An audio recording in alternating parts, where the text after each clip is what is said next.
Hello guys, my name is Orest. I'm originally from Ukraine. However, now I am talking to you from Bulgaria. This is on another side, Romania. This is my lovely wife Marta. Marta, hello.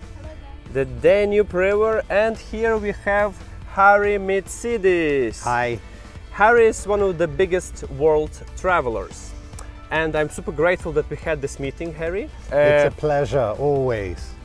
Absolutely, we are good friends, and if you didn't know, by any reason, there is a project called NomadMania that's probably one of the best travel-related projects out there. That One of? number one. Right. Which encourages people to go deeper than just ticking countries. It encourages people to understand the areas, and you can just go on the website NomadMania.travel and explore it a little bit. And in the meantime, I'm going to speak with the founder of the project about the importance of war in Ukraine, what makes it super crucial for us to understand, and why we should follow and stand with Ukraine. Before we start, Harry, can you tell what other conflict or post-conflict zones did you visit? Many. Unfortunately, the world is full of conflict. Being a traveler, a global traveler, means that you get to travel to the good places where there's no conflict, and some of the ones which are suffering more. Well, I've been to Karabakh, which is a contested area between Armenia and Azerbaijan. A lot of destruction there, unfortunately. I've also been to Cyprus, which is a divided island, and in the buffer zone you can see a lot of destruction, abandoned buildings. Then of course there's a lot of conflict, and one of the favorite places close to my heart is the former Yugoslavia. That's another area which has suffered a lot, especially in Bosnia, but not only. Even in Croatia and Serbia you can still see signs of destruction. So and there's many more. I mean, nowadays we have Syria, Yemen. I was lucky to go to Syria before all this conflict, and Yemen as well. And one of the reasons I don't want to go back is I think it'll just break my heart. Having all this experience and seeing the tragedy of the war, obviously you were affected. I've seen it in your reports and your postings online, and Harry is one of the firm supporters of Ukraine. I'm super grateful for the statement of NomadMania with different points. We're gonna link to that, guys, so you can take a look how serious the position is. So knowing all of that, which similarities can you see between the recent wars, let's say Yugoslav wars, and the war that's happening now in Ukraine? Look, I think every situation is unique. It's dangerous to compare, because I think the reasons for a conflict, the way the conflict plays out, and then the consequences are always specific to the particular zone. So in the Yugoslav wars, you had one country which was basically falling apart because people had different opinions, different religions, different beliefs on where they want to go. So, that is quite a different situation compared to now, where we have two separate countries and you have one invading the other. Of course, in the mind of Russia, Ukraine is part of Russia. So I think that is where the problem actually begins, in the concept of what is a country. And obviously here we have two recognized independent states, but in the mind of the one, or at least in the mind of the leaders of the one, the other should not be independent. And I think it's quite different to any recent conflict that we've had in Europe, or even in the world, actually. That's true, and one of the biggest differences of this war we have is the scale of it. Yes, we are talking about almost 2 million people directly involved, being the population of both Ukraine and Russia. Also, it's in Europe again. Current front line is extending for almost 1,000 kilometers, making it a huge military conflict. And knowing the casualties that we're reaching now only within a couple of weeks, it's counted in tens of thousands. Yeah. So why, in your opinion, the war in Ukraine is so well media presented everywhere, everybody is watching, and why everybody should continue understanding that this is really shaping the future of our world? I mean, when this started and when NomadMania came out with the statement, people were like, where were you in Syria? Where were you in Iraq? Where were you in Afghanistan? Well, the answer was NomadMania didn't exist then. But to make it more serious, in those conflicts, I would say it was relatively localized. So although the people in those countries suffered a lot, the consequences of that conflict were felt mainly only in that area. Here, I think things are different. Although up to now, it may seem like only Ukrainians are suffering, I think the consequences are already showing that they're going to be global. On the one hand, you have the issue of food and the supply of food. The main exporters of wheat are Ukraine and to a certain extent Russia, and the supplies are being cut. Supplies are not leaving Ukraine because they can't physically leave, and the Black Sea is basically blocked. So we're talking about a potential famine in Africa. We're talking about people who have nothing to do with Ukraine suffering immensely. And of course already the cost of living is going up in Europe.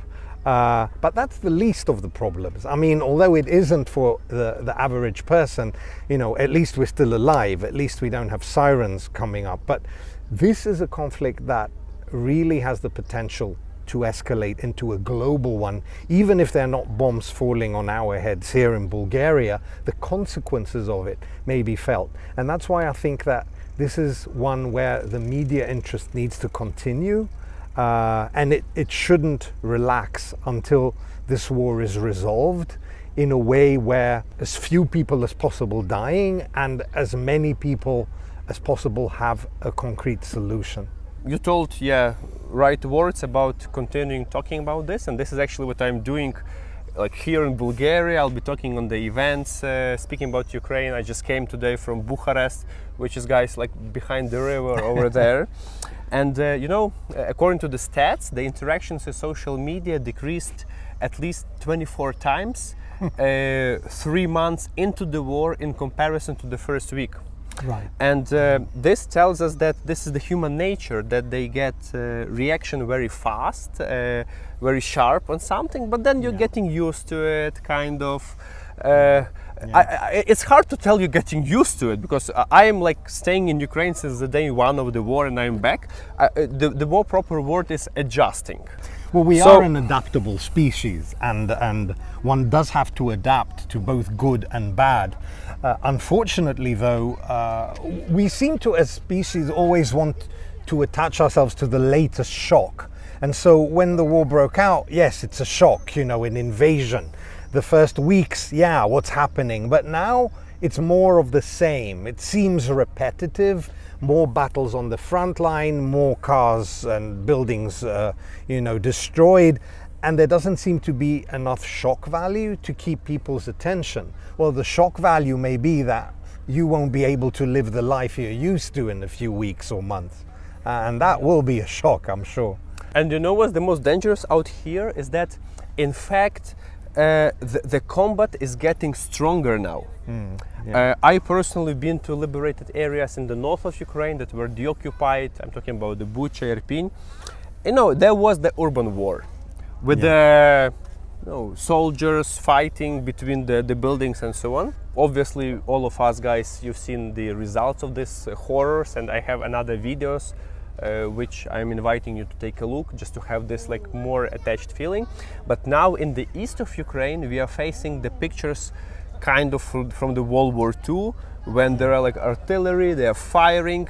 I am from Lviv, and there have been like only, let's say, 3 attacks of the long-range missiles, and that was such a big deal that the entire world was talking about.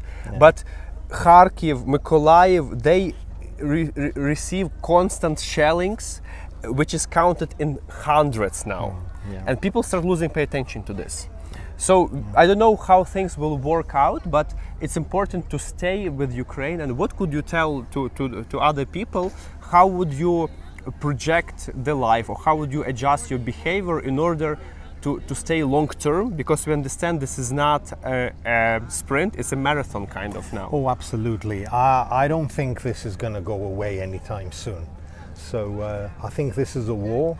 If we look at World War I, World War II, the Yugoslav wars, they all lasted 4 years. I think we're looking at a similar time frame here, as much as it pains me. It is very important to keep up the information, keep up efforts to give aid to the people in Ukraine. You know, don't just say, okay, I'm going to help a couple of people now and then I'm done, I've done my share, I don't need to do any more. Ukraine is fighting for the value of freedom, freedom to be who you want to be. And I think these are the values that we all want to live with, you know, and I fully support any nation's attempt to be who they want to be, but going into another nation and telling them what they should be, that shouldn't happen, neither now nor ever. And it doesn't matter if this has happened in the past by other countries. What matters is today and what you can do for tomorrow. So I think we all need to keep on staying aware of what is happening, keep on trying to sensitize people about what is going on in Ukraine, and of course keep on trying to send help to Ukraine, or if you can't send any help in any way you can. Thank you, Harry, for these powerful words and understanding that it really feels in Ukraine by Ukrainian people, and I'm telling you this like Ukrainian, that it's not only about Ukraine and Russia, it's about the fundamental values that, you know, in some cases have been forgotten in the Western world somehow, because the life was, because many countries went through this like 100 or more, or 200 years ago. We take peace for granted, and we take our lifestyles for granted. I think this is the big mistake.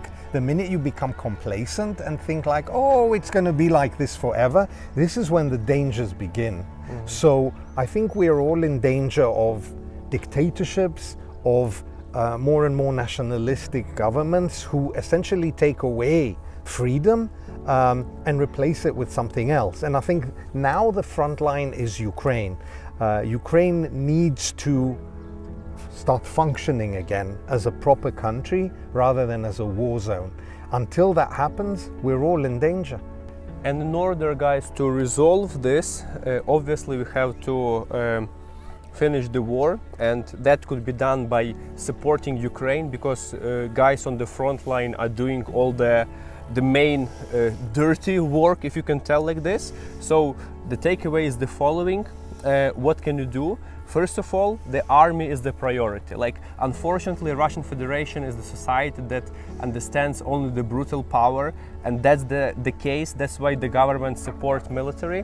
So I'm going to provide a few links down below. What can you do in regard to your own situation? In my opinion, military support is number one.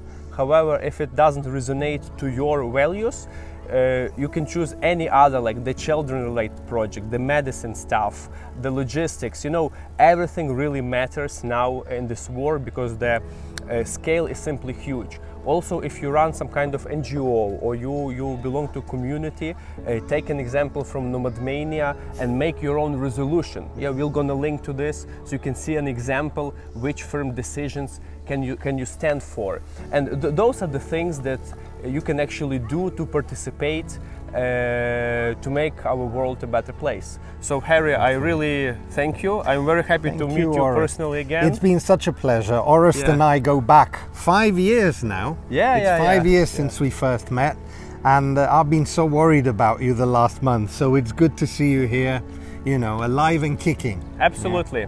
So guys, thanks for watching. Wish all of you to stay safe, stay sane, and don't forget to subscribe on the NomadMania. It's and really to help Ukraine. Yeah. Good luck.